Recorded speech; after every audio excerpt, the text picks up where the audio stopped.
flex. The livest one in the section. Fit the runner, boy, you nigga, no question. You would run a motherfucker high stepping. Hey, you never had a big enough weapon. Motherfucker never learned your lesson. I'm a 88 pack nigga. I'm a 88 pack nigga. I mean, day walker, drink blood, fangs out, full moon, motherfucker, change like a hoe, nigga. I'm just a nigga from the hood trying to stack a little cheddar for the money.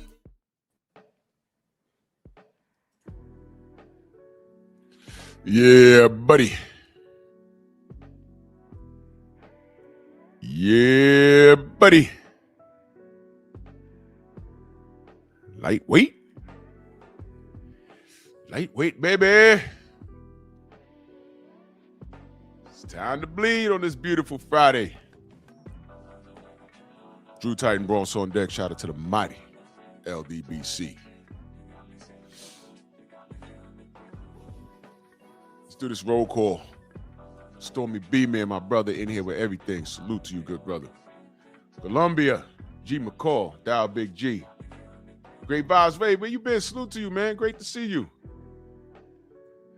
Now the 86 early in that super chat. He says salute Drew and salute to the mighty LDBC, man. Salute to you, good brother. Mac of the South. Miss Van Houder, how are you? Good morning, good morning. Let me take care of the queen. Let me wrench her up. Salute to you. Good morning. Good morning. HMC, salute. Dirt Gang Boys. Rod Neal. Bernard Gilbert. Jose, my brother, salute. Eric O. Chilltime Majors. The CDB. What up? What up? Michael Fleming in the building. Salute. All right, let's get to it. Steve L. the Max. Salute. Black Gun Owners Magazine. All right. So we had a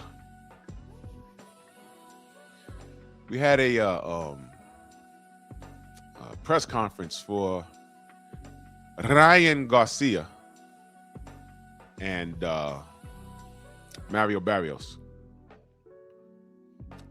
Ratchet, what's up, brother?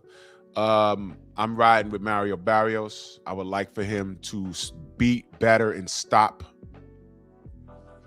this cheater and this racist. But I'm watching this thing, and I couldn't help to. I'm looking at Ryan. I'm like, yo, look, he's on it again. He's on that nose candy. He's on that booger sugar. He's on everything. I think he's drinking again. I think he never stopped smoking. You know, remember we pointed out the discrepancy? You know, remember when Keyshawn Davis got suspended because he was partaking in the marijuana? Remember that? But leading up to the Devin Haney public lynching, he was smoking weed on the stage. And I don't care if it was California he did it in. It's the principle of it. It's the principle of it. And nobody said anything. Look, man, I know the public, you know, I want to bring something to y'all attention. I know the public wants the boxing public I'm talking about. They still want their cake and eat it too. That's what they want. They want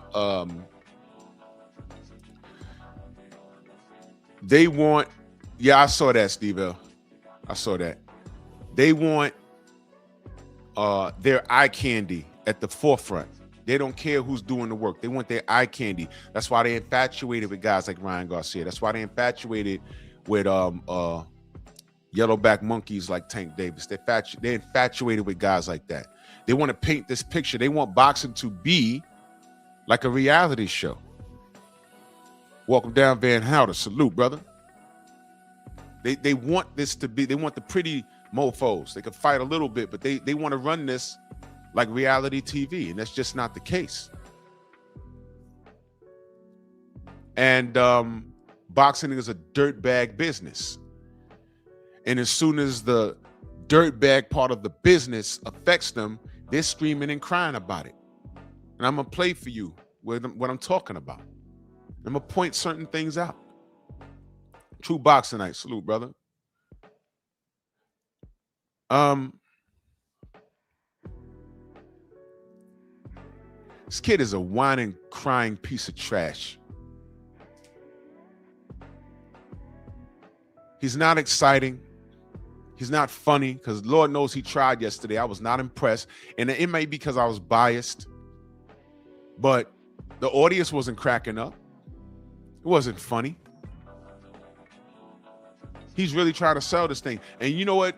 For our sniper salute, you know what the great thing that's going over everyone's head, except the idiots that did this?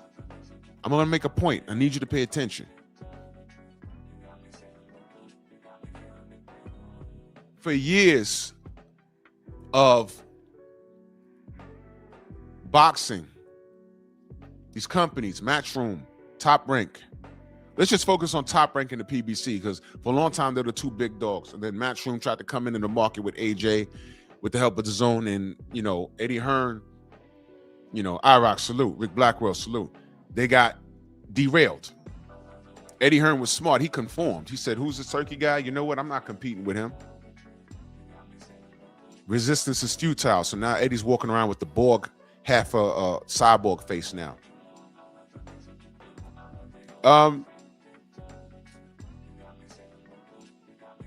Let me make this point. Oh, I know, Michael. I've been seeing you. Vince, what up? Let me make this point. Just when they thought they got what they wanted, you cheat Devin because you want a guy like Ryan in the forefront. You marketed Tank Davis as this, unstoppable force. You're calling a 5-foot-tall midget a tank. I'll have none of it, but whatever. GG Champ, salute. The bad part about all of this is that you tried to force this marketing scheme of these fighters down our throats, like how these management companies has forced their man parts down these fighters' throats. Jana Hudson, salute. And what's the result, y'all? I'm gonna tell you what the results has been. You saw HBO a few years ago get out of the business of boxing. To me, at that point, it was unheard of. I said, what's going on there? But the writing was on the walls, right? When Fred from Barbershop Conversations, Unique Dawn, salute. When Fred from Barbershop Conversations, and I know y'all don't agree with him with some of the things he says, and y'all don't like his politics, look, that's fine. But sometimes when people are saying something, you have to listen before you judge it. Some people just threw out what he said because they didn't like him personally. I personally don't have a problem with Fred. Coach Hudson in the building, salute. And I was listening. I said, y'all didn't hear him just say he plays cards with these guys? And they told him, yo, Showtime getting out the business, man. Jay Vonnie, salute. Y'all didn't hear him say that? He said it a few times. He said, man, they told me over a card game. Steven Espinoza told me over a card game. They're getting out of boxing. BVO, salute. And you know what the chat was saying? Fred, you're lying. Steven Espinoza just told us that we have like 10 fights lined. I forgot the exact number. We got fights and events lined up for the whole year. Robert, what up? The whole year. And I said, yeah, he said that. But then you got Fred over here saying I play cards with these guys, and these guys told me something totally different. So maybe they were lying to Fred. Fred wouldn't make that up. He said, this is what they told me. He said, I'm just telling you what they told me because, these crackers do be lying. These crackers do be lying, so I don't know. And then what happened? Showtime got out of they got right out of boxing, like out of nowhere, right? But was it out of nowhere? Because months prior, Fred said that. He said, well, I was playing cards, and he was asking him, yo, what y'all got lined up for boxing? He said, man, we getting out the business. Huh? Why they playing poker or some shit. Huh? He comes to his platform say that, oh, Fred, you lying. Just like you lied about this and that. No. He didn't lie about anything. He had an opinion, but whatever. I remember when he said they're going out of business. Well, now they're gone. So HBO's gone, Showtime's gone. We still had ESPN, right? We had ESPN. And what happened? What happened? Y'all thought things was okay. You know why? Y'all was bamboozled. Hey, I love me some Tank. Hey, Lomachenko is the best thing since Muhammad Ali and Sugar Ray Leonard. Hey, Tank Davis generates hundreds of millions of dollars. This is great. You remember when Eddie Hearn said AJ's such a worldwide rock star, he sold out Wembley faster than Michael Jackson. As soon as the tickets go on sale, they're gone in like 30 minutes. Remember when he said that? And then when I forgot what business stepped in, and they pretty much oversee the ticket sales over there. The next event, he did it in New York because he couldn't do the bullshit that he was doing over there, buying the tickets himself and reselling them to make it look like that AJ was this rock star. Rick Tim, salute. So he's a liar. The very next event, once they stepped in to stop that, he did it in New York. And what happened? AJ lost. You see? So HBO gone, Showtime gone, ESPN is no longer airing boxing. Boxing is now homeless. Blue Blood just revealed that Xander Zaya's next fight under Top Rank is going to be on YouTube, y'all. Have you ever heard of such a thing? Shout out to Pro Box. They said, man, YouTube is where boxing is, man. We're going to capitalize on that. So shout out to Pro Box. And let me tell you something. They put on some really, if you love boxing, you might not know the guys, but that whole makeup in boxing, when I watch Pro Box events, I might not know all the guys, but I get quality fights. It's a throwback for me because I was used to watching Friday night fights on ESPN, Tuesday night fights on the USA Network out here. I forgot what the show was called on Telemundo, and I don't speak Spanish, but I used to watch them, the boxing shows on Friday night for them. I used to be flicking channels. I love boxing. The boxing show on Fridays in the early 90s on, what was it, Telemundo or Galavision? I forgot. But that was the first time I saw Ricardo Juarez. I said, man, this kid is nice. Shout out to fool-ass Earthman in that super chat. He says, Drew Titan OG, salute to you, brother. You fool-ass Earthman. Salute. 4-ounce sniper in that super chat, man. Salute to you, good brother. Thank you so much. Thank you, guys. Appreciate you guys. All you guys. Thank you. I love boxing. I have my favorite fighters. But I'm doing them a disservice if they're out here behaving a certain way, and I'm justifying it because they're black. Bert, what up, Bert? They're black, or they're from my town, or I like how they look because some of these cats get down like that. But I'm going to keep it honest about the sport. If you're working, I'm going to support your work. If you're not working, I'm going to ask you, I'm going to extend the courtesy to you and ask you why you're not working or why something's happening. But the second I think you bullshitting me, I'm going to pull back. But when someone asks me about you, I'm going to tell the truth. I might not cut you down right away. I'm going to cut you down when you start taking my kindness for weakness. Got me out here supporting you and you full of shit. Because now you're making me look stupid and I got a brand to protect.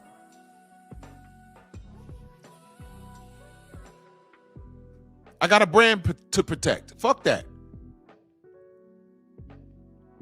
I love the sport. And I tell y'all, I love the sport. The sport don't love me back. Now, let me ask y'all a question. All the people that support Ryan Garcia and Tank Davis, they'll spool the salute. And all you motherfuckers, your fighters that you supported that are either retired or gone and you can't explain what's happening, y'all can't explain why Xander Zayas and all this talent is about to have his next fight on YouTube. So now ESPN has no home. Where y'all watching boxing? Y'all remember a few years ago when Eddie Hearn said, big fights aren't made on YouTube. They're not made on social media. And we almost made Gary Russell versus Devin Haney. We almost made it. Gary Russell said no. Team Russell said, let me say this, Team Russell said no. That's not up for debate. They said no. The fight didn't happen because of them. That's no shade. That's what happened. Yep. Phenomenal Mexican in that super chat. He said Drew treated Jeff like Pinky from Friday. Shut up. Oh, you mean not Jeff, James. James. G5 Jeff is my brother. Y'all go subscribe to G5 Jeff. He has a phenomenal channel. Matsa Musa, my brother, salute. Yeah, as soon as I spoke on Tank last night, he showed up. He's like an offbeat crackhead version of Candyman. At least Candyman had a purpose. James is alive, but he's dead inside and he serves no purpose. But anyway, all of this happening in boxing is a direct reflection of them trying to shove marketing schemes in our face. Don't pay attention to the people working. It's this guy. When Bernard Hopkins described Ryan Garcia, what did he talk about? His physical appearance. He's a handsome kid. He's a handsome kid. Look at this kid. I'm like, why are you talking? What? Hello, I'm a straight male. I don't care how these kids look. Show me how you get busy in the ring. I don't want to imagine you getting busy in the bedroom. Some of y'all dudes do. Corbin, what up? Mr. Big Play, salute. And let me put this out there so y'all can hear it. I got a call this morning from a reliable source. And I'm not going to say what it is. But I'll say this. We're sitting here because it's day number 8 now, right? We're sitting here wondering, look, this is just another assault charge. All Tank had to do was answer this. This is a little excessive, him on the run from the law to this degree. It's really not. I thought it wasn't that serious. He's making it that serious. And I'm trying to figure out what's going on. Hold on for me 1 second, y'all.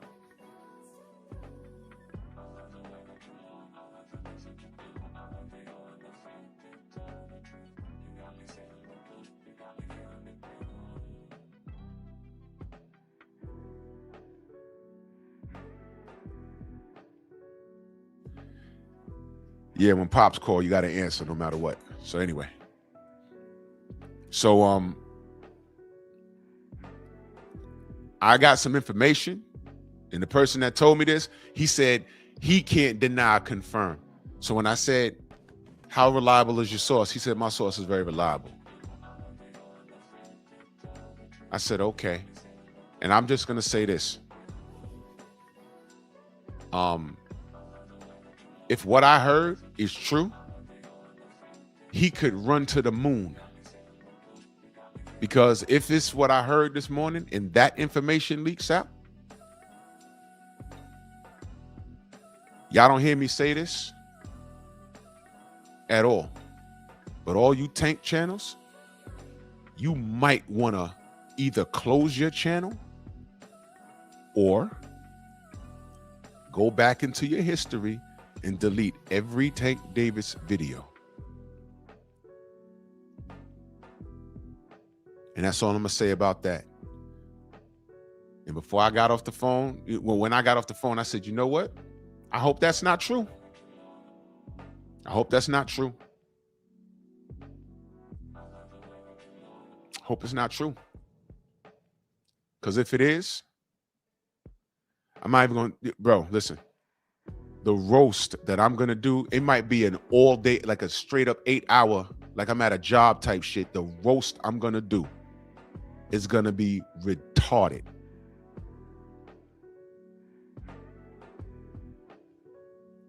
If what I heard this morning is facts and that comes out, you know what's going to be weird about the roast? It's going to be facts. I'm just going to be clowning as I do it. Now, you see, let me get back to this. You see this comment right here? First of all, look at the name. OG, because this is an old man. Johnny Tight Lips. That sounds suspect. And he comes in here and says, Ryan Garcia makes way more money than Devin Haney. First of all, that's not true. Second of all, I don't worry about boxers' finances. I just want to see them fight. And a guy named Johnny Tightlips comes in here and says this. And this is why Showtime's out of boxing. This is why HBO's out of boxing. They worried about building rock stars and making marketing schemes.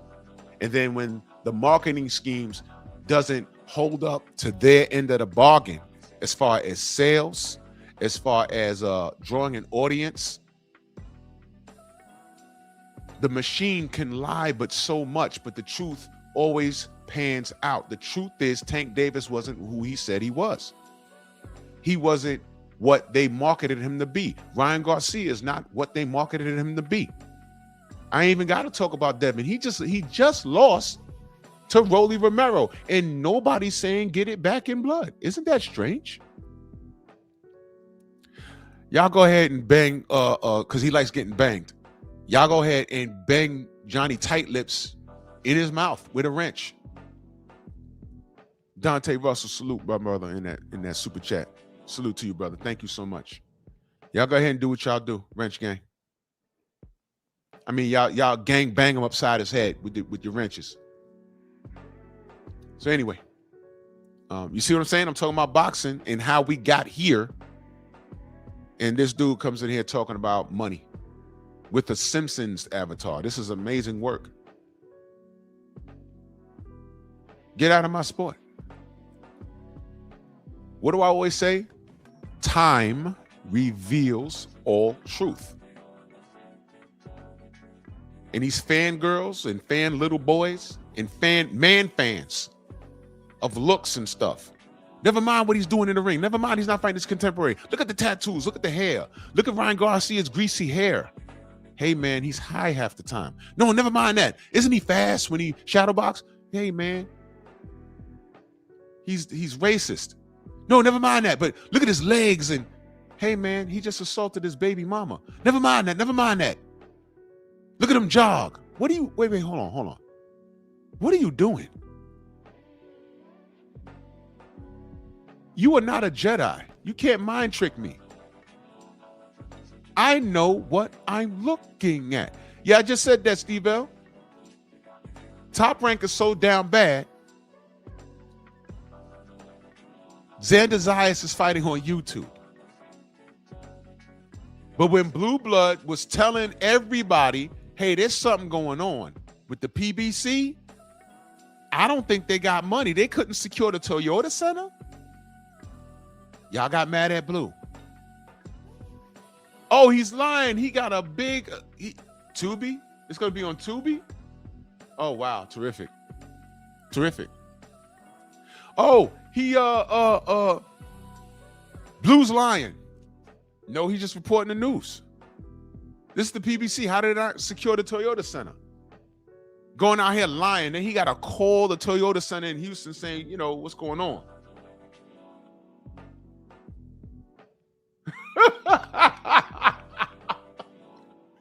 Yeah, Junior.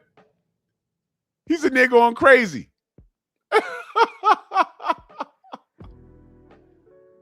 Prez says the PBC runs boxing. Prez, the PBC is running out of boxing.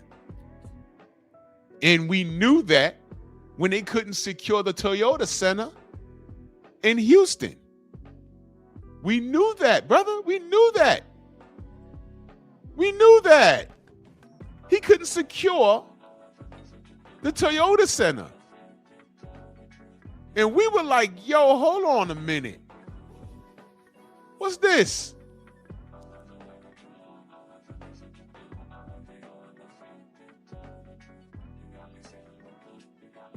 What is this? And then they got mad at Blue. Don't kill the messenger. He just said something ain't right. And yet they got mad at him. Oh, you a liar, you a liar. And what was the result? Bob, salute. What was the result? The result was, did they fight in Houston? No. Houston, we have a problem. Did they fight in Houston? No. They ended up fighting in Brooklyn. And then when we saw the press conference, how bootleg was that press conference? I said, wait a minute. They had some comedian there, and I think they did it at a college. And I said, yo, something's not right. And mind you, Nobody was a supporter of the PBC bigger than us over here because it's owned by a black man. So we were the biggest PBC supporters. I'm like, wait a minute, man. Something's not right. Do you think we wanted the PBC to fail? Let me tell you how stupid y'all sound. For the PBC to fail is to hate boxing. For Top Rank to fail is to hate boxing. You see where I'm going with this? I just said HBO boxing. I grew up on HBO boxing. It's gone. That hurt my feelings. I know what they were trying to do with Vladimir Klitschko and Lomachenko and Gennady Golovkin. I knew what they were doing. But I said eventually they're going to run into somebody and someone's going to beat them. And I'll be damned. But HBO as a whole is gone. See, a fighter's career is only maybe a decade or more. But after it's gone, boxing is still going to be here. So when people say close your channel, I'm like, no. Because I'm talking boxing. What are you talking about? You don't want me to talk about the guy that you slurp with that long piece of spit off the tip that don't break off when your wife is giving you that work? Ew. That's true. But some of y'all want to be on your knees for these dudes. Graphic in the morning. We grown.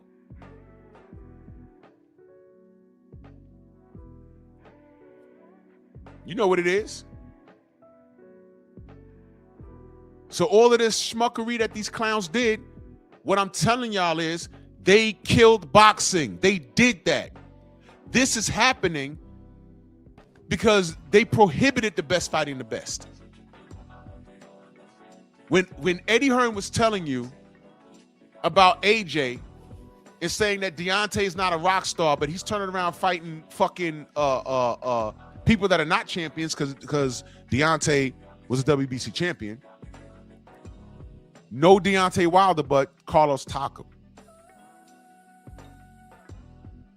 Phone booth salute. No Deontay Wilder, but Carlos Takam?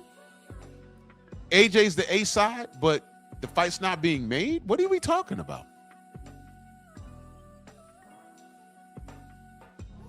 See, all of these chess pieces, they trained y'all. Guys like Prez don't know what I'm talking about.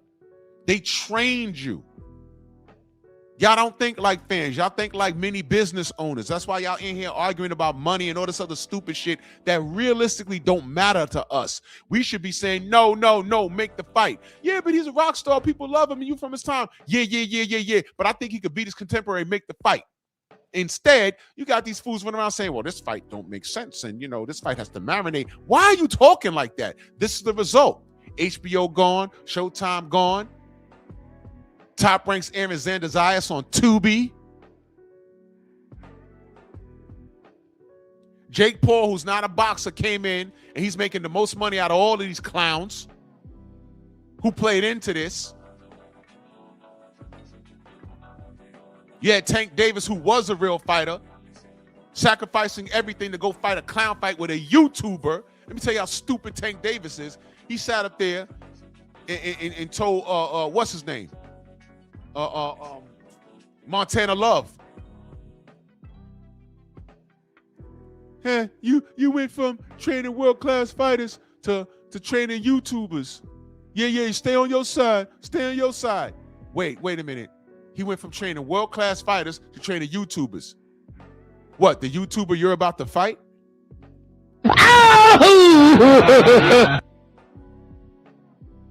Stay on your side. This is what I'm saying. This kid is so stupid. That was the dumbest shit. Like, I'm watching it in my living room, and I looked around like there was other people in the living room with me. I said Montana Love. I meant Jay Leon Love. I'm sorry. I said Montana Love. Jay Leon, I'm sorry. Black people, we all look alike. When he said that, I sat up and I looked around like, am I the only person that heard that? You went from training world-class fighters to training YouTubers. Stay on your side. Well, you're a world-class fighter with a belt, and you're about to fight a YouTuber. Stay on your side? Huh? This is how stupid this kid is. And I'm like, I can't be the only person that heard that. If I was sitting there, I'd have shouted out, oh my God, this nigga dumb as fuck.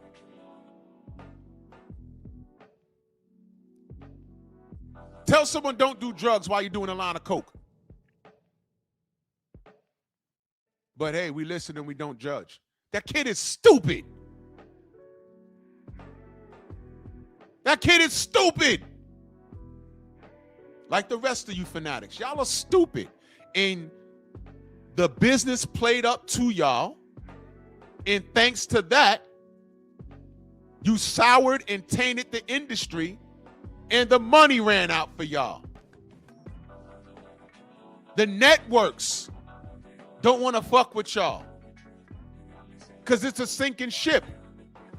They did their books and they say, when are we losing money the most? Boxing. Because you got to pay these guys all this money. And people are not watching like that. This ain't the 90s. This ain't the 80s. And what they've been doing is they've been trying to make a reality show out of these fighters. And it's not working out. Because the guys that are picking, they're not fighting their contemporaries. And people are not caring like that. They'll show up to the fight because it's something to do. But our ratings aren't reflecting it.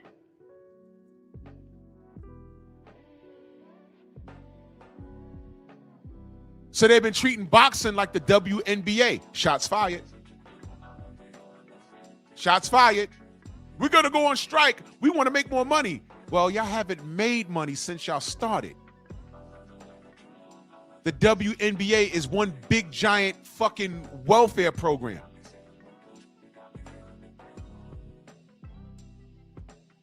Shout out to the sisterhood. There's more women than men on this planet. Y'all can't just support y'all sisters and show up to the goddamn games? Oh, I'm sorry, that's men's fault too.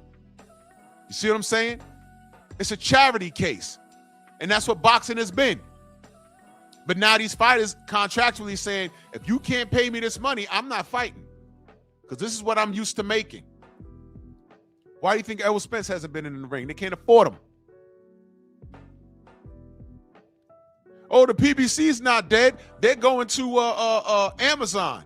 How'd that work out? 7-fight deal. Whoever you name. Devin Haney, yup. Shakur Stevenson, yup. Eastside Cruz, yup. Ryan Garcia, yup. Jake Paul wasn't in that faction at all. But he was going to give it to you. Lamar Roach wasn't on that list either, but he gave it to you. He fought to a draw. There's intrigue there. That's what you call lightning in the bottle. Oh, man. He fought to a draw? This is a grudge match? You know what that makes people do? Even if a person not into boxing, just tell him, hey, man, this dude is a knockout artist. He's doing this, he's doing that, but he fought this guy to a draw. So they're fighting again, man. Fight party at my house. Okay. Well, I ain't see the first one. Let me watch the first one. Oh, man, this guy's supposed to be nice like that? Well, what happened tonight? What happened that night? I don't know. But they rematching. Okay, I got to watch that. Boom. Instead, he says, no, I'm going to fight Jake Paul. I'm going to fight Jake Paul. Eden, salute. Who, Jake Paul, the YouTuber? Now, who is he playing to? Is he playing to the boxing official supporters, or is he playing to the short attention span, ignorant kids that grew up on a steady diet of Ritalin and Prozac? Because he wasn't appealing to me. And with that last move, boxing was declared to be a joke. Top Rankers Aaron Xander Zayas on Tubi. Think about that, y'all. Now you fair-weathered niggas, all of this is normalized to you. And everything that I'm saying is facts. And you still have press coming in here saying PBC runs boxing. No, Turkey Al-Sheikh runs boxing. Because while y'all were posturing and saying, oh, I got a star over here, I got a next star over here, I got a star over here, Turkey came in with real money and says, fuck that, I got a bag, who wants to come make money with me? And everybody ran over there, except Tank. And guess what? Tank was the first motherfucker invited. Oh, you got a problem with Devin? I got 50 million for y'all. Come down to Saudi and knock him out. Give me 2 Ferraris and send them to Baltimore. Huh? Wait a minute. You can beat this guy, right? Yeah. Ask the Devin Haney haters and Tank Davis fans. Who wins between Devin and Tank? 100% they're gonna say Tank. I said, cool, make the fight. Devin too big. But Devin's chinny. Yeah. Devin got PTSD. Yeah. Devin can't afford the left hook. Tank a southpaw, right? Yeah. So Tank knocks him out, right? Yeah. We'll fight him. He too big. He has to come down to 135. Huh? He was at 135. He had all the belts at 135. What happened? He's too big. He rehydrates. What? Wait a minute. You see what I'm saying? That type of shit killed boxing. Devin moved on. Turkey saw Devin working. And what is the result of Devin's behavior? Every time Devin fought on a Riyadh season card, he's the highest paid, whether he's the main event or not. Look it up. So when I say all I see is the work, the trade-off is Devin is eating. Devin got more bread than your man Tank. Devin got more bread than your man Lion Ryan. All around strong salute. Devin is so official, he don't have to be the main event to be the highest paid on the card. Tank can't say the same. He's the main event with lighter pockets. Uh-oh. So you got a felon who's on the run. You got a drug cheat who I think is on drugs right now. And Devin Haney's over there in Riyadh season and doing whatever he wants to do because he's the draw. And everybody fumbled the ball over here. In America, y'all fumbled the ball. Top Rank fucked it up. The PBC is on its way out. The PBC has to merge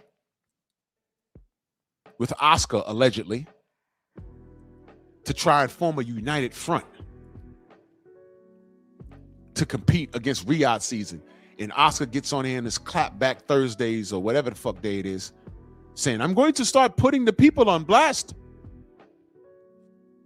And the first thing he does, the first order of business, is to stop Ortiz versus Boots. That's your first order of business? And Virgil said, nah, fuck that, man. We want this fight. What are you doing, man? And shout out to Virgil for speaking up, saying, nah, we ain't with this shit. This is the old way of doing things. And anyone that stands against that fight happening, you are part of the problem. So thank you, Team Virgil, for saying, no. We want this fight, man. And I'm still not clear on what's happened, what's going to be the result of that. But his first order of business was to stop a fight that people were wanting. You see what I mean? That's why y'all gave life into Turkey Al-Sheikh. Y'all did this. This is a self-inflicted wound. And you know what? I'm just enjoying the fallout.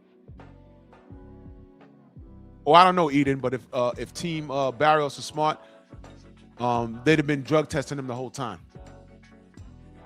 So let's get to this clown right here. Ryan Garcia is a whining basehead. He's a cheater. And I'm going to play clips from the presser yesterday. I'm going to dissect this. Let's start here. Force Ring Magazine, putting all this together. I'm not gonna, turkey, but I can't say the last name. I'm not good at that, so I'm not gonna attempt. I will butcher it, so I'm not gonna do it. Last but not least, though, I gotta thank the WBC. I bet you gotta thank the WBC. Why do you guys think he's thanking the WBC? We be crooks. We be cunts. We be cocks. Has anyone, how is he getting the title shot, y'all? Has anyone, I don't understand. He said, wet bottom company. Yeah. How's he getting the title shot off of a loss? How'd that happen?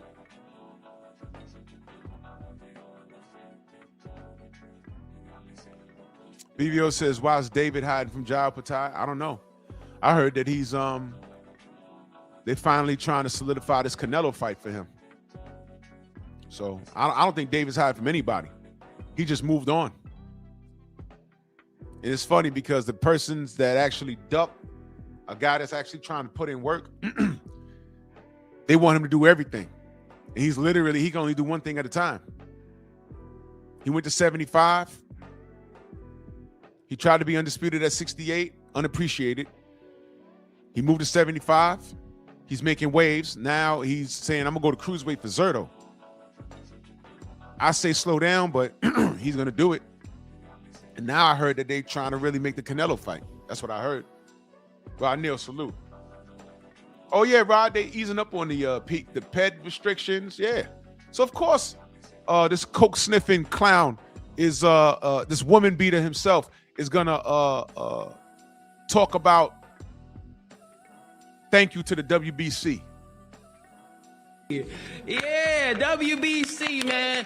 I can't thank y'all enough. The WBC, I love the WBC. Like, yeah, you hear that? This is why boxing is dying over here. Shout out to Turkey out of Sheikah. I'm not saying he's perfect, but he's right on time. I'm not saying he's perfect, but he's right on time. Cause he gotta like stomp this shit out. I have no faith in the sanctioning bodies. Y'all had all of this time to fix it and make these fights, and we got to deal with people being on the other side of the street. Errol Spence had to literally work outside the box to make the goddamn a Bud fight. That was Bud and Errol that did that. That had nothing to do with Al Heyman. Had nothing to do with the PBC. That was them. you got no idea how much I love the WBC. I love the WBC. Now, at this point, I'm like, what are you doing? What is wrong with him? You're going to see, this is very embarrassing. Watch this. I love the WC. I'm like, what the fuck is wrong with him? What is he doing? What is he doing? You'll see. So now he has to leave the stage. I'm like, what the fuck is he doing? I'm like, what's happening? What is this? There they are. WBC. Yeah. What is this? What is this? So the airhead chicks that he hired missed their cue. And I'm watching this like, wait a minute, this was supposed to be, them bitches was back there on their social media doing selfies and they missed their cue. He had to go back there and get their dumb ass. Whatever. WBC, yeah. Yeah, whatever. WBC, yeah. And I'm watching this like, yo, this was supposed to be funny. Yeah. All right, cool. K-Ross, salute. Now, all jokes aside, guys, I am. All jokes aside, that wasn't a joke. That wasn't funny. What the fuck was that? So I'm like, man, okay. Now, the car done crashed. Yeah, David Scott. I'm like, yo, what is it? The car done crashed, and now I'm just watching the body burn. And I'm like, oh, shit. I am definitely super prepared for this fight, you guys. Like, I call them the traitors. Now, listen to this. Listen to this. Listen to this. They got Wally, you got Justin Fortune, even though he was one time. Stop right there. Who knows who Justin Fortune is? I was shocked when he said this. Who knows who Justin Fortune is? Anybody? Gerald Kelly in the building, salute. Who knows who Justin Fortune is? I know. And when he said the name, I couldn't believe it. I said, whoa. That's why I ran and got the picture, him sitting there next to Pacquiao.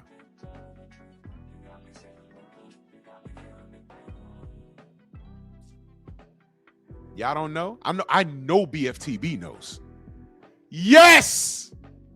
I know Xavier knows. All Around Strong, yes, he's a strength and conditioning coach. And look who he's standing next to. The years where we were speculating, yo, is Manny on some bullshit? Shut up! He'd never been caught. Well, OSDT. And it took him 4 years to fight Floyd Mayweather because of OSDT. Justin Fortune was there. Let me read you this. Manny Pacquiao. Coach Justin Fortune splits from Freddie Roach after disparaging remarks. This was back in 2021. Manny Pacquiao strength and conditioning coach Justin Fortune has been a staple in the Filipino boxing icon's career for the better part of his last 2 decades. 2 decades. Fortune is a former Australian heavyweight fighter who tallied a record of 15-9-2 and 9 KOs and trained under Roach before retiring in 2009. And he's worked in tandem with Hall of Fame trainer Freddie Roach to help Pacquiao from 2001 until 2007, and again from 2013 until now. Fortune and Roach had a falling after Pacquiao's KO of Jorge Salas in 2007. At the time, Fortune was replaced by then strength and conditioning coach Alex Ariza. There's a name you haven't heard in a long time. Fortune re-entered Pacquiao's picture in 2013 ahead of the Brandon Rios fight and has remained on board ever since, including most recently during Pacquiao's unanimous decision win over loss over Yordenis Ugas. Pacquiao declared after the Ugas fight that his legs failed him throughout the bout with cramps. In recent interviews, Fortune said he's getting blamed for Pacquiao's mishap. I can't work with Freddie Roach anymore. He keeps blaming me. He always blames everybody else. He never takes responsibility, Fortune told Business Mirror. I was blamed for the cramps and tightness suffered by Pacquiao in the early rounds of the bout because of him being overtrained a few days before the fight. In a separate interview, the Philippine star, Fortune, doubled down on his sentiment. Mark my words, I will never work with Freddie again. He accused me of Manny's loss to cover up his own inadequacies and didn't do it to my face. Freddie made stupid statements, not even factual, about Manny running the hills at Griffith Park 6 days a week. He won't tell it to my face, and I think I think that's being a coward. It's pathetic. If I had something to say about Freddie, I'll tell it straight to him, not through anybody else. So they had a falling out. And then he started releasing what Manny Pacquiao's training routine was, right?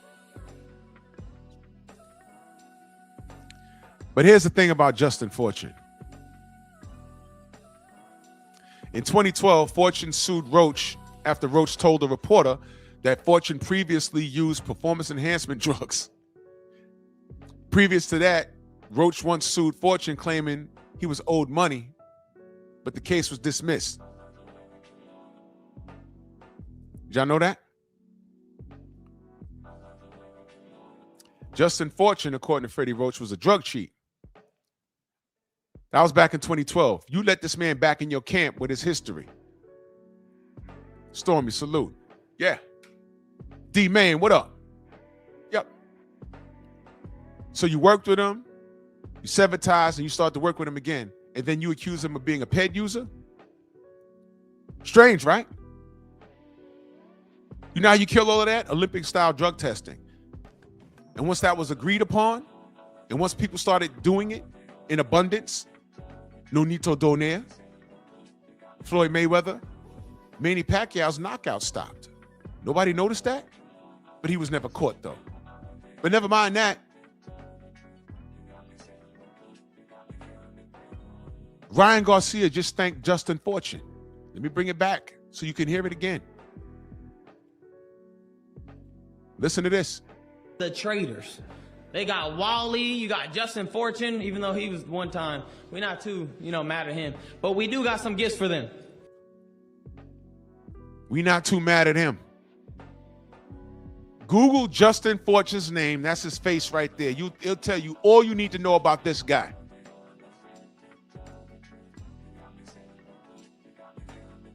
Yeah, you getting an education this morning. See, this is the part. This is not for the weak-minded, the uneducated. Dion, salute. This is not for that. See, this is the part where casuals can't participate in the conversation. They'll defend braided hair, chrome hearts, and tattoos, and stop bothering tanky wanky, because you want to wank them off. When you're hiding in your car from your girl to argue in defense of a dude that beats women. Mind blown. You don't qualify to have this conversation. I'm dissecting this shit. I'm dissecting this frog right here. I'm telling you the cause of death. I'm showing you the cause of death of conventional boxing. Now, thanks to the bullshit, you're going to have to buy these pay-per-views. If you love boxing, they're going to have to try and find a way to get a network deal or something so you can watch it. Because if boxing is not in abundance anymore, they're going to treat y'all like dogs. Do you feed a dog every day? Do you feed a dog every day? You do, right? But what happens if you keep putting food in a bowl? A dog's going to just eat the food. No, you got to keep it hungry.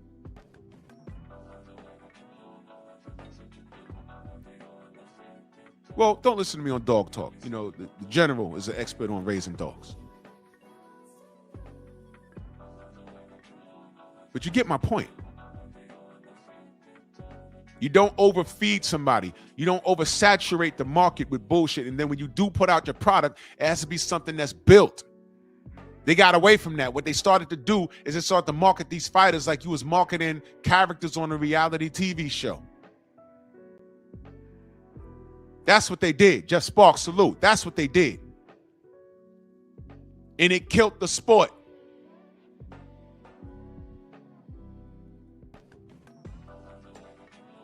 Because they found out that people aren't feeling it. And you had the wrong type of eyes on the sport. And it worked out for a little while, but the swamp done drained out. And now we're back to square one. If you're fighting, we're paying you. Gone are the days you just showing up with some pretty looks and, you know, the girls could come. See, the thing with Oscar back in the 90s was that HBO figured out, hey, man, our ratings are through the roof when this kid fights. The golden boy. He was a handsome lad. And they said, okay, we got lightning in the bottle with this shit. Appreciate that, Gerald. Messenger, salute. We got lightning in the bottle. Not only is this kid handsome, but you know what was unique about Oscar? He just looked like that, but Oscar could fight. Oscar is truly a Hall of Fame fighter. He is. I have no problem with his pro career. He's a douchebag now. He's a creep now. But his boxing career, nah. I really don't have much bad to say about it. I don't. I ain't got no problem. He wasn't a marketing scheme. He just so happened to be a fighter that just caught the eyes of the girls. And later, somebody in those offices says, why don't we just grab somebody who could, you know, kind of look like that, whatever. They want Ryan to beat Oscar so bad. The talent don't match. And the thing is, I always felt that Oscar was on something, but I never saw him out of shape for a fight. I've seen Ryan out of shape for a fight, drugged up, pop dirty.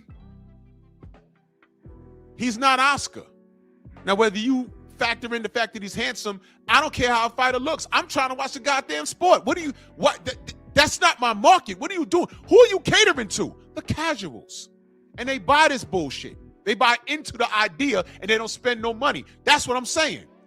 Did you watch the pay-per-view? Yes. Fire stick. And then they want to come to my channel and say I don't support. Man, I've been to 2 live Bud fights, and the 2 ones that I've been to, I bought 2 pay-per-views for 2 different homes. When he fought Amir Khan in New York, I was there. So I bought a ticket and I paid for the pay-per-view for 2 different homes. When he fought Errol, I flew out there, bought a ticket, and I bought the pay-per-view for 2 different homes. So I put my money where my mouth is. Y'all don't do that. Y'all don't reserve the right to come over here and judge me. Whole time, I'm trying to save the sport because I know the end game. And now Top Rank is on Tubi? Y'all did this. And they let y'all. They was eating off of y'all. Then they found out that y'all were robbing them. Because the ends weren't meeting like a motherfucker.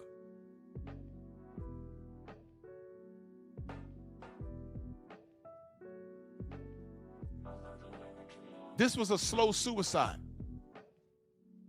This is y'all having a heart condition and y'all still eating bacon every morning. Y'all did this. And you know what? Like the short attention span chicks, you're on to the next. You want to break it down in simple. I'm having a problem this morning because my mind is everywhere. In simple terms. You know what this is? See, because y'all got a short attention span. I see the numbers keep jumping. There's some casuals in here like, what was he talking about? Who's Justin Fortune? After I just told you to go Google the nigga. The guy has a PED history, and he was working with Ryan Garcia. After working with Manny Pacquiao when they were trying to make the goddamn Floyd Mayweather fight. Louis Henn, salute. Let me break it down in terms that you idiots can understand.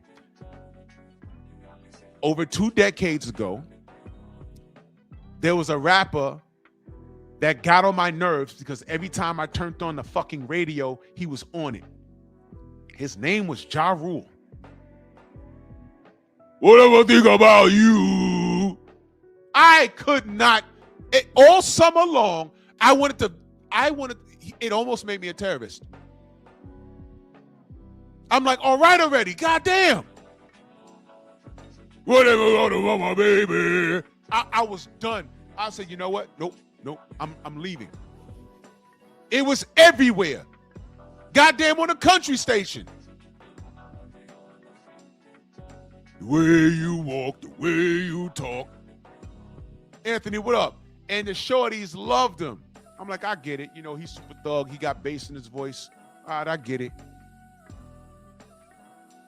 Well, one day I cut on the radio and I hear a guy named 50 Cent. And he went straight for his throat. Will St. Clair, salute. 50 Cent went straight at him. And I said, wait, I know this guy. Where do I know this guy? And I got a picture of him. I said, oh, the first time I said, this is the dude that did The Art of Getting Robbed. That song was funny. And I said, but the first time I heard him, I heard him on some mixtapes, I think. But the first time I heard him, he was on a song called React with Onyx. I said, okay, he's not rapping fast no more. Okay. Oh, okay. He's running around a wife beater. Oh, so this is rap beef. Okay. In one summer, he killed Ja Rule's career. Do y'all know that? In one summer. And the shorties went from being on Ja Rule's dick to 50 Cent's dick. Why? Because women have short attention spans. It was the new nigga on the block with the bigger car, the bigger smile, and who appeared to be a little tougher. That's it. Because these chicks got short attention spans. You know why? They're not necessarily attracted to anything more than power. Isn't that the name of the thing that he has on Stars TV or whatever? Power? I never watched one episode. It's really not hard to get the attention span of a woman. It's really not. Or get her attention, rather. Tay-Tay, good morning. And he hijacked his entire audience and haven't looked back since. You see that? That's these boxing fans. Thank you, Eric O. Shiny things. That's why I don't listen to casuals. And that's why I say casuals is dangerous, because the casuals became the majority and these companies made their money. And let me tell you something. Bob Arum could walk away. He's almost 100 years old, literally. He could walk away from this thing. He's not broke. He'd be like, well, you know, I had a good fucking 80-year run. I had a good 80-year run, and I'm wealthy. Not rich, because there's a difference between rich and wealthy. He's wealthy. He raised his kids. Money's in the bank. We got all kinds of things going on. We don't have to do boxing. I can rest my head and probably be salute. And I don't have to look back. I'm done. He can go to the grave. Al Heyman is a multimillionaire. Well, I did what I had to do in boxing. I did all I could. And we was around for a blink of an eye, about a good decade, and I'm done with it. I got in business. I'm in and out. I'm done with it. I can't compete with Turkey Al-Sheikh. No one saw this coming. I can't compete. I'm gonna get out of here. Amazon got in, and they saw what was going on. You know what Amazon was like? They said, "Oh man, there's money in this party. Let's go." And they walked in, and they saw all kinds of freak shit. You got two motherfuckers in clown suits hitting each other with socks. There's a monkey swinging from a chandelier. There's an orgy in the bedroom with the same sex, and it smells like poo gas in the house. And Amazon looked in and said, "I don't know what's going on here, but I'm getting the fuck out of here. But you agreed to come in and party with us.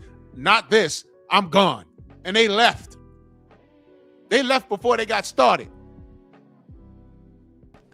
And Tank's sitting there in the lobby like, wait a minute, 7-fight dealer. Yeah, all right, now I'm out of here. I quit this bitch before I even got started. And it's over with. And then Turkey Al-Sheikh pulls up, buys a house next door and says, yo, look, man, I got bread, man. Y'all want to come in here and fight and make shit happen? And everybody go over there. And Tank's mad because all of his contemporaries that'll fight him back is over there. And instead of going over there and setting the record straight and proving that you're the man, what does he do? Gets on Twitter and disrespects all the fighters. And what does he say? Just let them talk. What does he say? Y'all going over there and risking your O for money. So you wasn't risking your O for money. You fought fights that you knew you was going to win. You're draining Frank Martin. You're draining Ryan Garcia. Admitted that he was kind of scared in that fight. You're not fighting your contemporaries.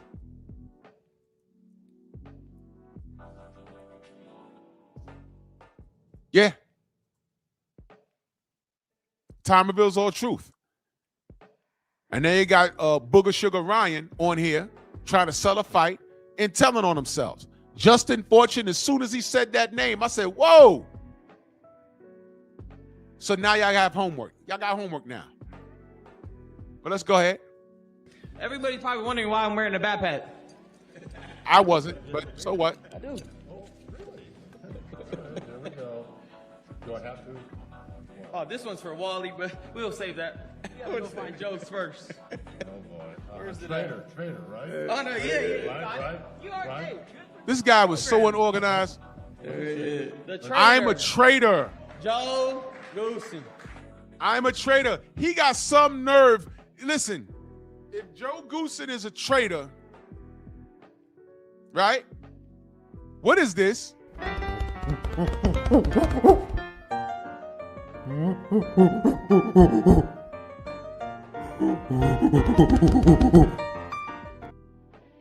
I ain't got to go through it. Nigger. Hey, Ryan Garcia fans be like,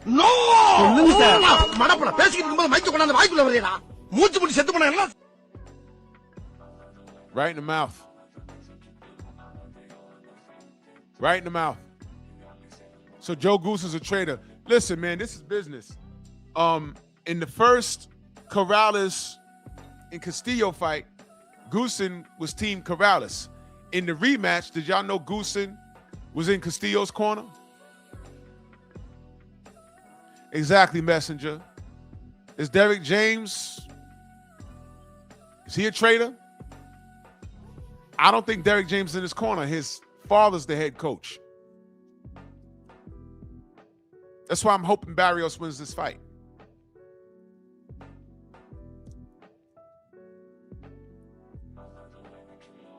Yeah, Xavier, that part. Did y'all know this? Ryan dropped Joe. He found out on social media. But there's another part I want to get to. There you go. There you go for you. Wally somewhere. Listen, I don't even know where you're at. All right, but I do got one last. Where did it go? One last. He on hit. I'm sorry. I can't see the last. There you go. Where you're at. All right, but I do got one last. Where did it go? He on here clowning. I hope you win, bro. Well, I don't hope you win. I hope you get destroyed. It says, I don't even know where to go, Dan. No, I was looking for the shirt. I threw the wrong shirt. Anyways, we did been doing some research for Mario. He fought Keith Thurman with 10-ounce gloves.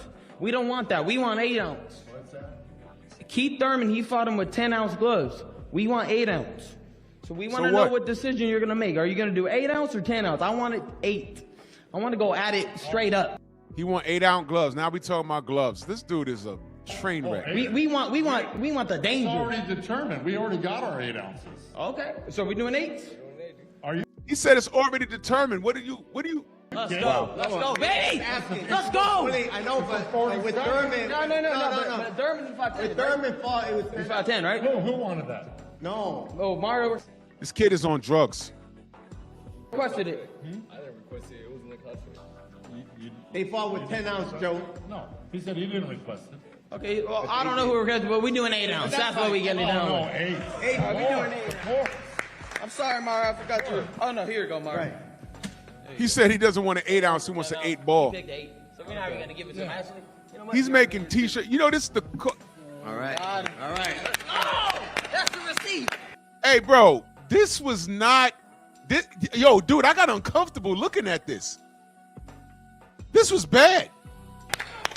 What he said. 3 years ago, you were on this side. They let you go after the Gervonta Davis fight. You're telling me Right. 3 years ago, he was on that side. They let Joe go. They let him go. there's no extra juice in it for you to take That's funny. There's no extra juice in it for you. That's funny. on Ryan Garcia? What was the last one? Is there any extra juice in it for you to train someone Is there any extra juice in it for you? against Ryan Garcia? What is that? Juice. I mean, do you want, is this a little bit extra you for you? mean is there an extra incentive for Yeah. me? No.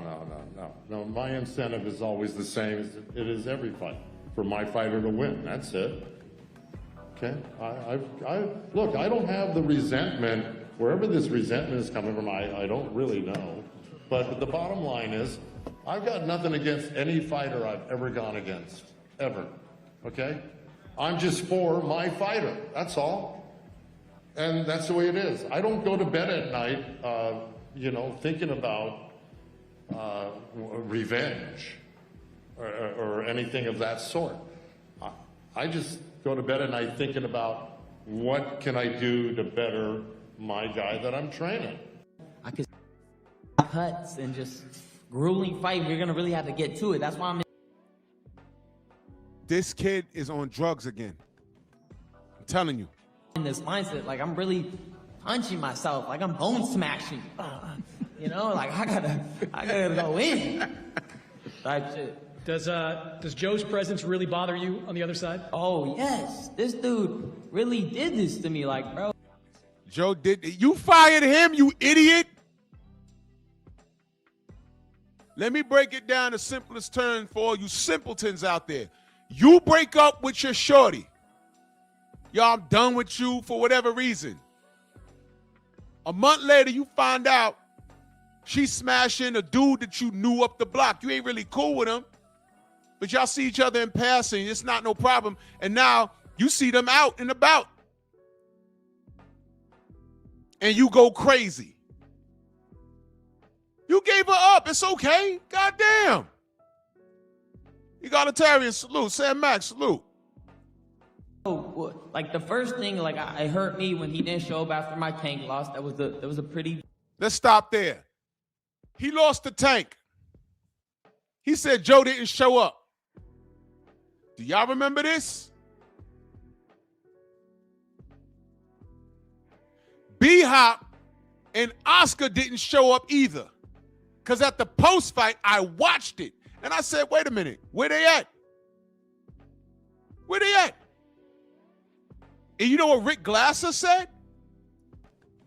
Well, I have it on good authority that they had dinner arrangements with their significant others, so they had an appointment to keep. #boxing. That's what he said.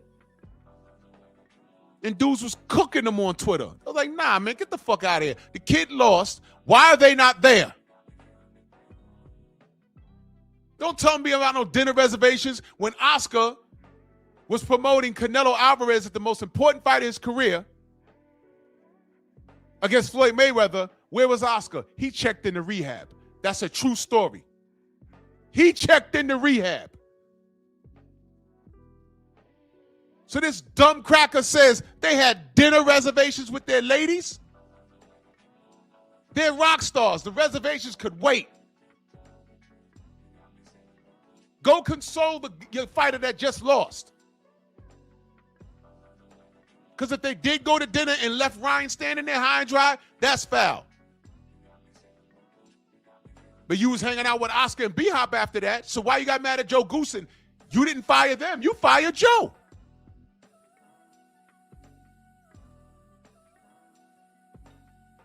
After you quit against Tank. That was Joe's fault. You know what Joe's fault was, though? When they were asking about the training method and Joe said, Ryan is so talented, he just creates things, and we roll with it, and 90% of the time it works. Well, it was that 10% versus Tank, but there was something else that happened. Let Ryan keep talking. Big defeat in my heart, and I didn't see him after the fight. Maybe, he said that he had some, he had whatever going on, but he didn't show up. That's all I gotta say. And there did a lot of funny stuff happen in that camp, before. A lot of funny stuff happening in the camp. Y'all know who this guy is? Sen Batar. He's Mongolian. This is the kid that broke his fucking ribs. Ryan, are you okay? Him. This is the guy that did it. Him. Take a good look, Tank fans. This is also the guy, I suspect, that told Tank's team that Ryan didn't eat breakfast that morning for the weigh-in. That's why Ryan looked like a crackhead in that fight. Y'all want to talk about that? But this is the guy that did it. I made a video about it. In fact, when I said when Ryan comes back, he needs to fight him. You are the reason why my ribs wasn't well going into the Tank fight. That fight sells itself because Ryan a star, right? Right? Ryan is the rock star, right? He's a rock star. This story built itself. I said he needs to go fight Sen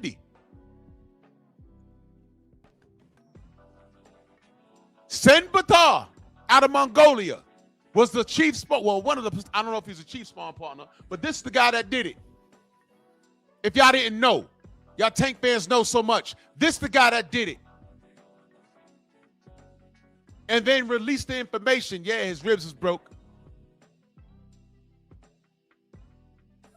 That's why he lost to a body shot. He did that. Look it up. Tank had all kinds of moles in Ryan's camp. And he talking about Goosen, that he fired. That he said, you're so creative, you could do your own thing, and 90% of the time it works.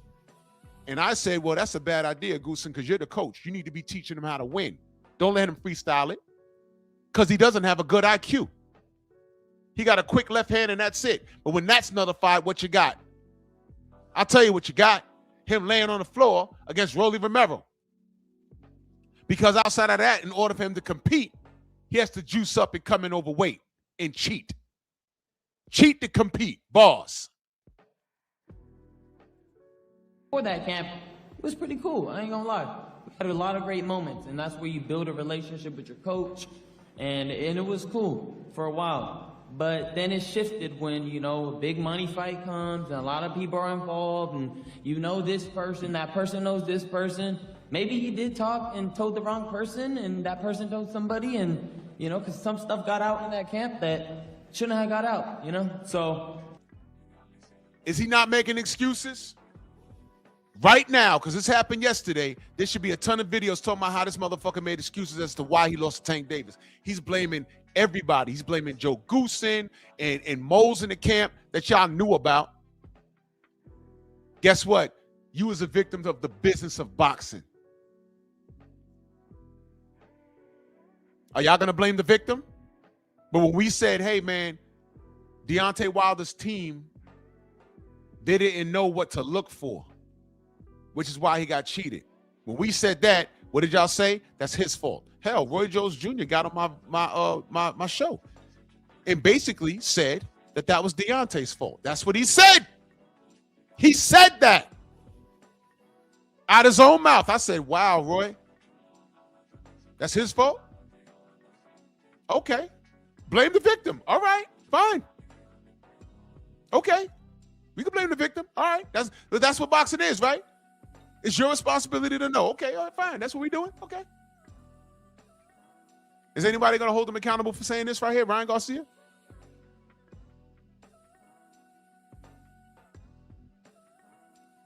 Tank fans will say, nah, nigga, you just lost. But he's telling you shit was happening in this camp. He's telling you that. PGH, salute. I know. He's too handsome for y'all to blame him for anything. I'm a little disappointed in Joe's decision to go against. Nigga, you came in against Devin overweight and on drugs.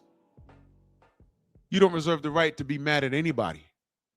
Me, but that's the shit that fires me up. That should give me that. That's right. What? This one's for Ryan. Another thing I want to point out. If you go back and watch this yesterday, the only people that asked him any questions, that asked anybody any question, were women. What was that? I noticed that. I was texting Coach Hudson. I said, did I miss it? Am I bugging? But only women were asking the questions.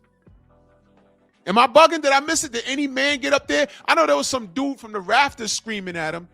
Hey, Ryan, I want to sick your duck, Ryan. I remember, I got to find this video. I just never posted it because it was just so awful. I remember watching Canelo. I think it was Canelo before the Cato Plant fight. There was a dude screaming in Spanish, and somebody in the comment section translated it, and I said, this is not what he said, but everyone confirmed it. Dude was screaming, Canelo, impregnate my wife. I love you, Canelo. Impregnate my wife. Now listen, that's what I call white boy humor. You don't play like that. I said, that's what he said. He can't be saying that. And people in the chat was like, nah, that's what he's saying. Impregnate my wife? What?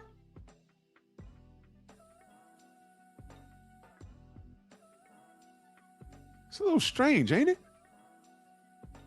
There's cucks all over the place. Man, these boxers have revealed all of you. So when I say things like, yo, you're gay, and this is where all the gay shit comes from.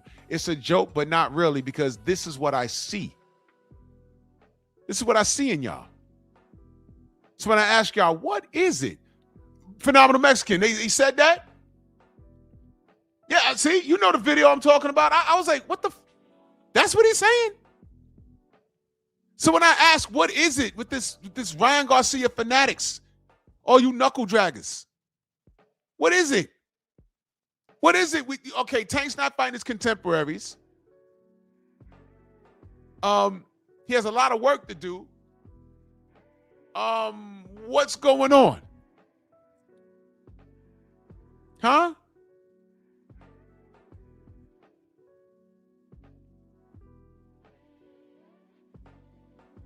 Delano, in no unit, you got to watch how you talk to me, bro. You got to watch how you talk to me. I ain't making excuses for this faggot. Under no circumstances. I don't like him. He made excuses. And I'm wondering where the video's talking about he's making excuses. Because y'all so quick to point out when a fighter you don't like says what it is, y'all say he's making excuses. He said, Deontay said, I got a dent in my fucking head. This motherfucker's never done that before. Went to a doctor. They said, nah, that was a blunt object, man. Fury has done some fuck shit with his gloves in the past. JB, salute.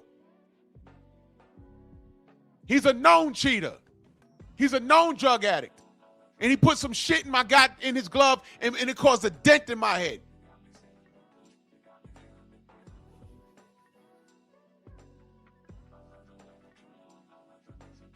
I had his sparring partner on here, y'all. And he confirmed, man, hey, man, he took padding out my fucking glove. Nicholas Asbury was on my show. He said they took padding out his gloves and there was a blunt object. He said it was an egg weight. He put a name on it. The motherfucker had egg weights in there, and I'm in there banging with him. And the day before I fucked him up, the next day I'm getting touched up like, whoa, where does power come from? He checked the fucking gloves. Padding was removed. He put the fucking shit on YouTube. But what he didn't record was that he turned his glove sideways and the egg weight fell out. And he said that way before he fought Deontay Wilder.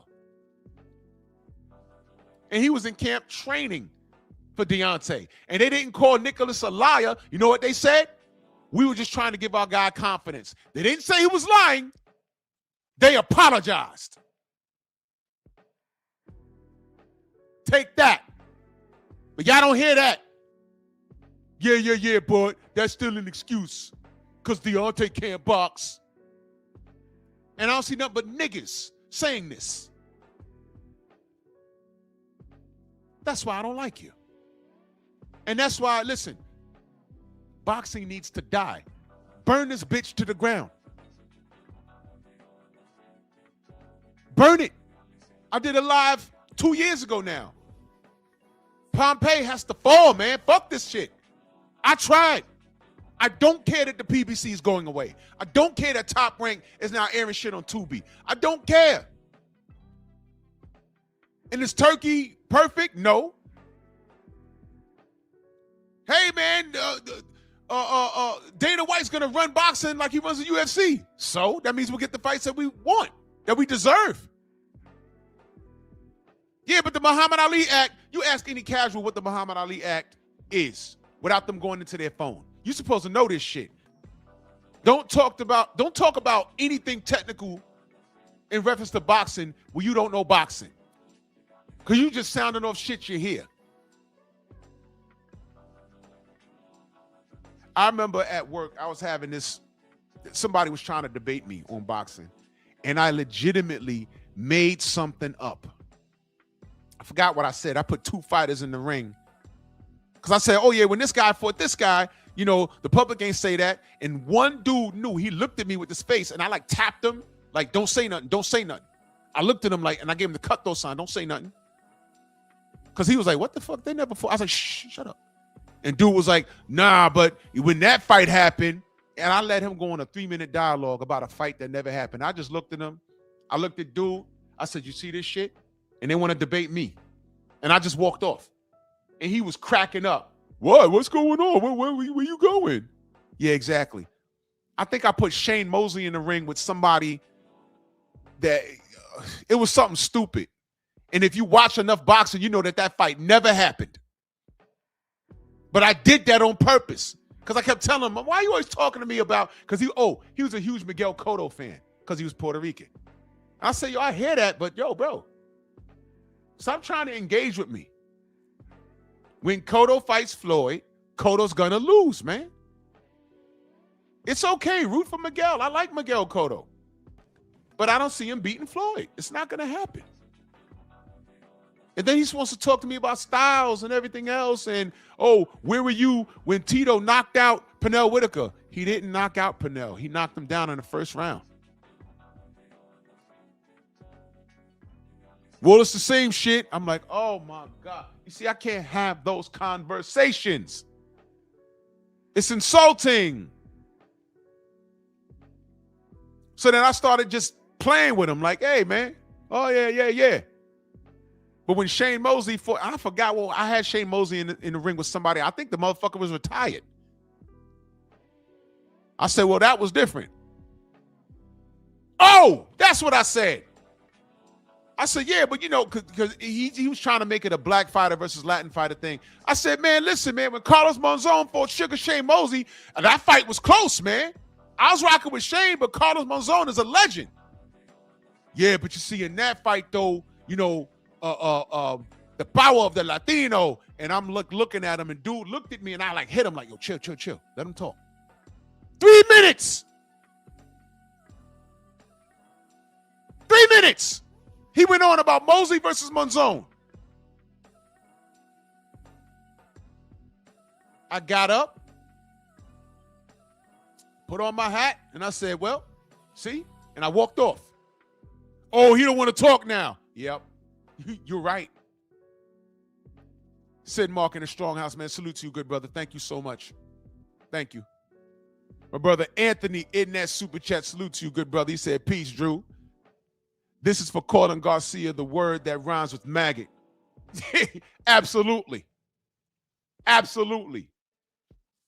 Carlos Monzon versus Shane Mosley. That's a true story.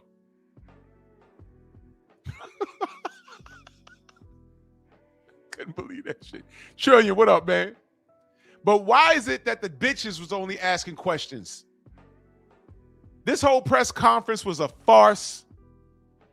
It was crazy, and it wasn't funny, and it solidified what I knew about Ryan Garcia.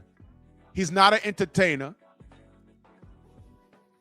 He's not even a subpar fighter, and no one is saying get it back in blood with goddamn exactly, Bert. That's why I was laughing my ass off.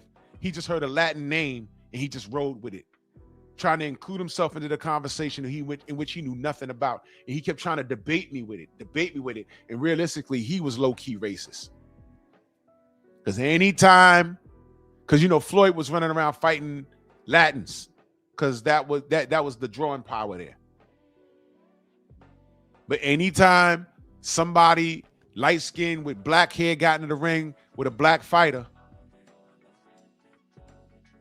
it was crazy. But here's the funny part. I remember that same dude. I asked him,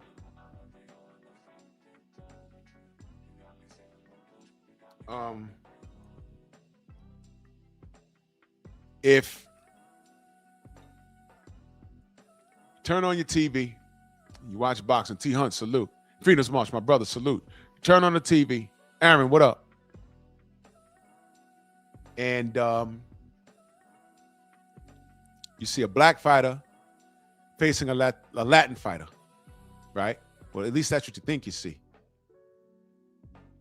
And one last name is Johnson, and the other last name is Rigondeaux. Who you rooting for? He said, Rigo. Went in my phone, and I said, this is Rigondeaux.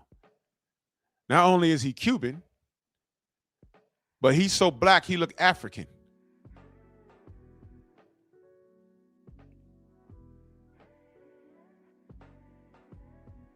Well,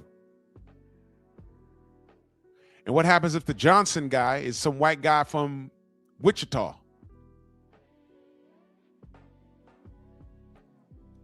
One of my friends is mulatto. Y'all know what a mulatto is? He's mixed.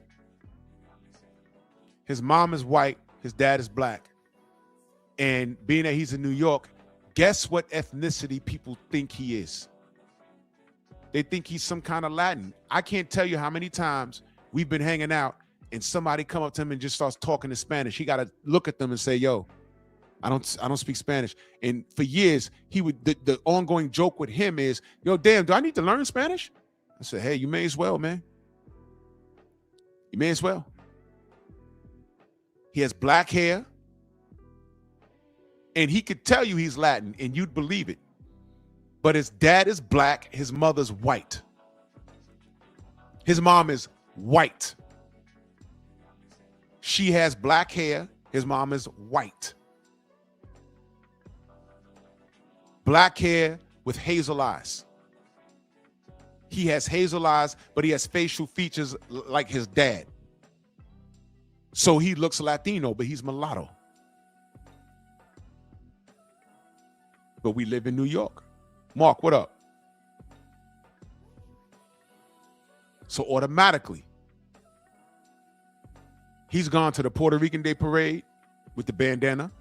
He's gone to the Dominican Day Parade with that bandana, and nobody picks up on it because he looks like them, but he's not.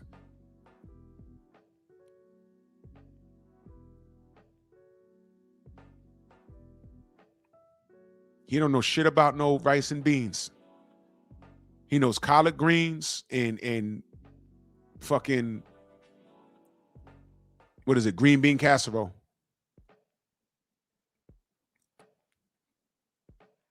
D4, what up? Snacks B, salute. Anyway, it's what we deal with. But only women were asking questions. This is the strangest thing. Ryan, what's the biggest lesson you have learned about yourself since the last time you were on a stage like this? And what statement are you really looking to show come February 21st? Do you know what would have happened if they gave me the mic? I'd have got escorted out. I ain't got to scream and holler and be profane. Whatever, man. But let's see how he answers this question. Oh, that my body's not invincible. That's definitely That my body's not invincible. something I learned for sure. You know, your body's a temple. You gotta take care of it. And it's simple. That it really could be that simple. Treat your body like a temple, and everything else will start coming to you a little better and better. So, you know, everybody has their vices, but I just suggest that, you know, you go and assess yourself and realize what you're putting in your body may not be the best things for you. He just told on himself, ladies and gentlemen. Thank you, guys. Ryan's a cheater, y'all. Let me ask y'all a question. Are IVs legal to use? Are IVs legal to use? Let me remind y'all of something. Crazy. You put vitamin C too? I just put on glutathione right now. I'm gonna put vitamin C and everything in here. It's weird. You start tasting it in your mouth. That's before the Haney fight. This was on DAZN. And I'm watching this like, did they make an exception? What's going on? And then I get a text from Rachel Donaire. Are you seeing this? What the fuck is this? And I'm not going to get into how she broke, Anthony, what up? I'm not going to get into how she broke it down. She did some detective work on this motherfucker. She broke it down how he was flushing his system out. Because there was a point where he did an interview and he had this shirt with him.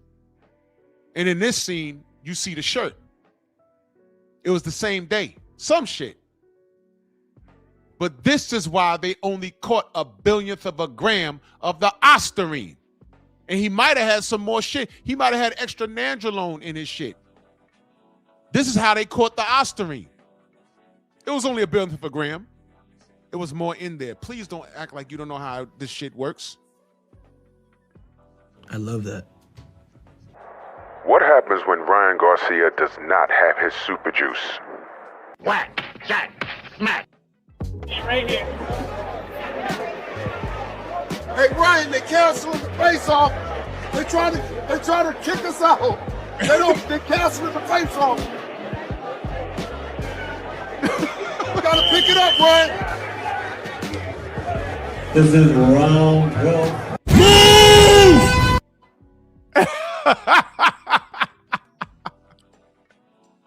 He gonna cry in a car.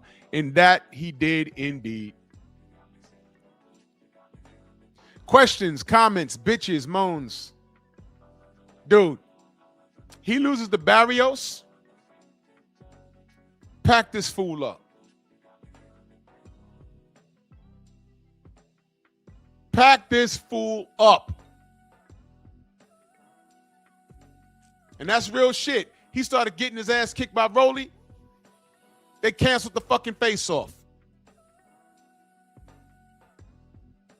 That was at Times Square. Kev, what up?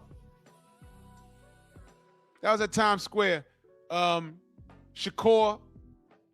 Ryan, keep your head up. Keep your left hand up. Mike Tyson, keep your hand up, Ryan.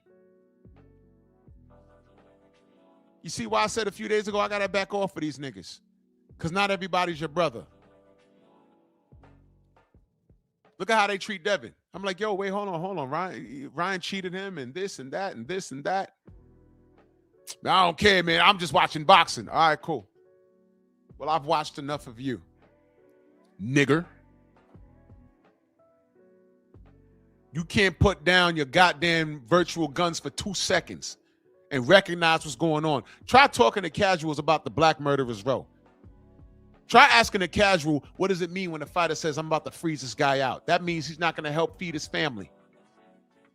And boxing is supposed to be a fraternity. You're supposed to break bread with other fighters so they can eat. But then you got, Tonka Truck Davis, I giveth and I taketh away. Allah's the perfect planner. He turned Muslim and Allah took care of him. Word, you giveth and taketh away? No, that's not for you to do. That's for me to do, buddy. Watch this. I'm going to snatch your career. That's just what he did. Because Tank is not in control of his own mind. He hasn't read his Quran. He hasn't humbled himself. You know that term humble that white people like to say, black athletes, black people in positions of power, or not even positions of power. They call us powerful when we're in a position of influence, especially when it's positive influence to our goddamn community. They'll cut us down and call us arrogant and say we need to be humble. That's why they didn't like the late 80s going into the early 90s, the black empowerment, not black power, but empowerment movement in hip hop. Public Enemy, X-Clan, KRS-One, Lakim Shabazz. We wasn't saying kill Whitey. We were saying become self-sufficient. Freedom's March in that super chat. He says, stay on this clown's top. Salute. I'm on a job, brother. Thank you so much. Mellow, salute.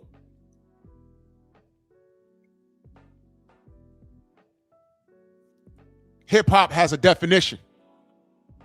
And let me educate you clowns that don't know. Because y'all walking around, y'all don't even know the humble beginnings of that culture. And y'all have used it, y'all have abused it, and y'all don't know what the hell y'all talking about. Hip. There's an old term we used to say, I'm hip to that game plan. That means to be aware. Hip. Yeah, I'm hip to that. You've heard it. Clay King, salute. I'm hip to that. Nah, bro, you ain't gonna get that off. I'm hip to that game plan. I know what you're trying to do. Hop is movement. Yeah, you see the play. I see them putting guns and crack in my community. I'm not gonna partake in that. I'm not gonna smoke. I'm not gonna pick up that gun off the floor. I'm not gonna drink. They got liquor stores in every black neighborhood. There's a Chinese restaurant on every corner. Now there's chicken restaurants, chicken spots all over the place. We have access to food, but it's cheap, it's fake, and it's a poor diet. And if we're not gangbanging and killing each other, we're killing each other by way of diet, heart disease, hypertension, diabetes, hop, movement. I see the play, and I'm not going to do that. I'm going to exercise. I'm not going to take drugs. I'm not going to violate women. And I'm going to preach the good word and live it. And hopefully I set an example for people watching me. That's hip hop. Grandmaster Flash, my OG Grandmaster Melly Mel, Rock and Roll Hall of Famer. The Message. Y'all heard the beat, but did you listen to the words? He made reference to Sugar Ray Leonard in that song. It's like a jungle sometimes. It makes me wonder how I keep from going under. All of that shit that they put in the hoods, they didn't partake in it. They were hip to the game plan and they moved in another direction. Yeah, Anthony, I know about that. That's what hip hop is.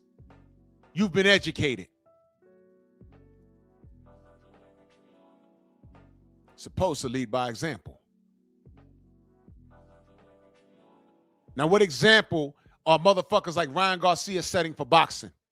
What example is motherfuckers like Tank Davis setting for boxing? I'm not talking about their appearance. I'm not talking about their style of clothes. I'm not talking about that. If you're not fighting the best and you're making fun of that, what good are you? And who's rooting for you? Because when you go away, they're going to go away. It was fake love, and they don't contribute to the sport. There's something called the Black Murderers Row. Just look it up, what they had to deal with and why they were called the Black Murderers Row. And guess what? There was a Latino in the Black Murderers Row, Coco Kid. He was black, but he was Boricua. Look it up.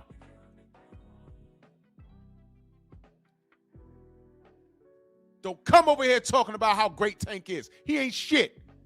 In the grand scheme, he ain't shit. He hasn't proven shit in the ring, and look at him now. He's everything that we said he was. Before it was a legend. Now I'm sure.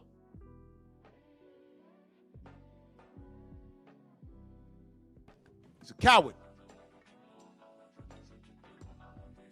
He's a woman beater. And the thing that I heard this morning on the phone call that I got, I'm telling you right now, if that is true, it explains why he's on the run, because he's trying to go to the moon. Because if this leaks out, if it's true, because I don't know, if it's true, what I heard this morning, it's over for y'all. If it's true, because I don't know. And my boy called me this morning. He said, I don't know, but this is what I was told. I said, well, how reliable is your source? He says, very reliable. I said, sheesh. Well,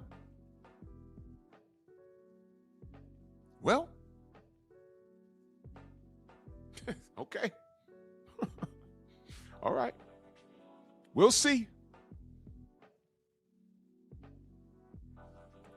And if that comes out, no Tank channel is going to be safe. Because it's everything that I suspected.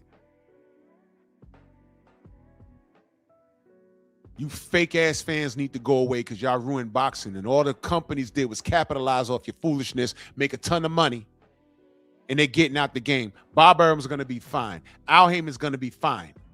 Oscar's scrambling like eggs on a Sunday morning.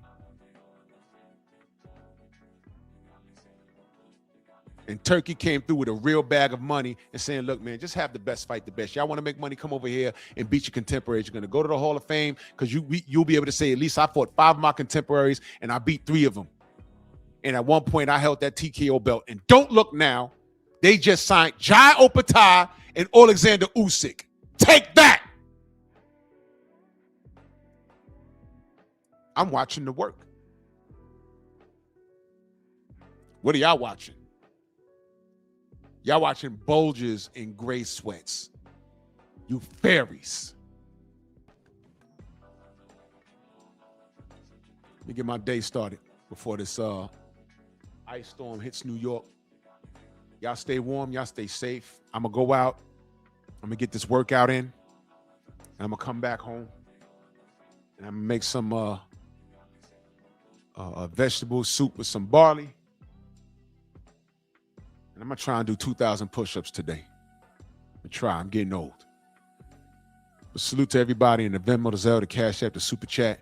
Much love and appreciation, man. Y'all enjoy y'all weekend. Please be safe. I love y'all, man, for real. And let me say this. Let me take a moment to shout y'all out. The Strong House is built off of the support of you. And don't think for one second that I don't appreciate y'all. I might not know all of you personally, but many of y'all I've seen over the last few years, y'all have supported. Even, I appreciate the financial support, but it warms my heart to see y'all in my chat, the same faces over the last few years, daily. And don't think for 1 minute that I don't appreciate that. Showing up is support. Sharing the video, support. Everything is support. I've met a lot of solid people over here, and I haven't met a lot of y'all face to face. Some of y'all I have. But this is what social media is supposed to be about. I didn't get on here to make enemies. I came on here to be social. In a good sense. We don't always have to agree on things, but we ain't got to be enemies. We can disagree on boxing. It can get kind of tough, but you know, that happens. And it's okay. And y'all know that there's certain things I don't tolerate. This Ryan Garcia and Tank Davis behavior, I don't, because it's bad for boxing and it's bad for you know, us as people. It's horrible. I've met a lot of fighters through here. Do y'all know that what's his name? Salute to Marcus Walls in that super chat. He said, "Gotta support, man." Salute to you, brother. This is another brother. It's one of my day ones, man. Salute to you. Thank you. Do y'all know Oshaki Foster's a wrench in my chat? Oshaki Foster's a wrench in my chat. Absolutely. Deontay Wilder watches my live streams. Trill Bell probably watching. I met a lot of solid people in here. And I'm supporting a lot of solid fighters, these young fighters. Ofacio, right up here in New York, man. Got these brothers in Jersey, Elijah Pierce. You know what I mean? I'm for the sport.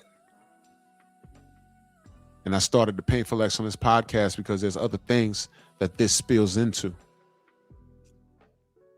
know what I'm saying? So I appreciate the support here on all three of my channels, Bear Cave Entertainment, Painful Excellence Podcast, Drew Titan LLC. Thank you for supporting me on Patreon. And my Rumble is popping. You know what I mean? There's going to be times where I'm just going to go live over there. I'll put up on the post. I'm going live only on Rumble because it's going to be a little edgy and YouTube likes to bother us. So when we say hype the video and share it, because they do take us out the algorithm. I caught them in another lie. This is all going into the lawsuit. Oh, he cooking Tank right now. Everybody head over to the General. And we talk boxing over here. And let me take this moment to shout out Stormy B-Man because he is another guy that's one of my day ones. And he evens me out. Because sometimes I go off the hinges and he bring me back. That's like my older brother for real. And he talks boxing. That brother always says, watch the sport. Because when these guys are gone, the sport's still going to be here. And no matter where it is, I'm going to be watching it because I'm intrigued. And I'll be talking boxing. Quantity versus quality. I'll go with quality. So salute to y'all, man. I just want to say that to y'all. And let's head over to the General. Bronx on deck. Move!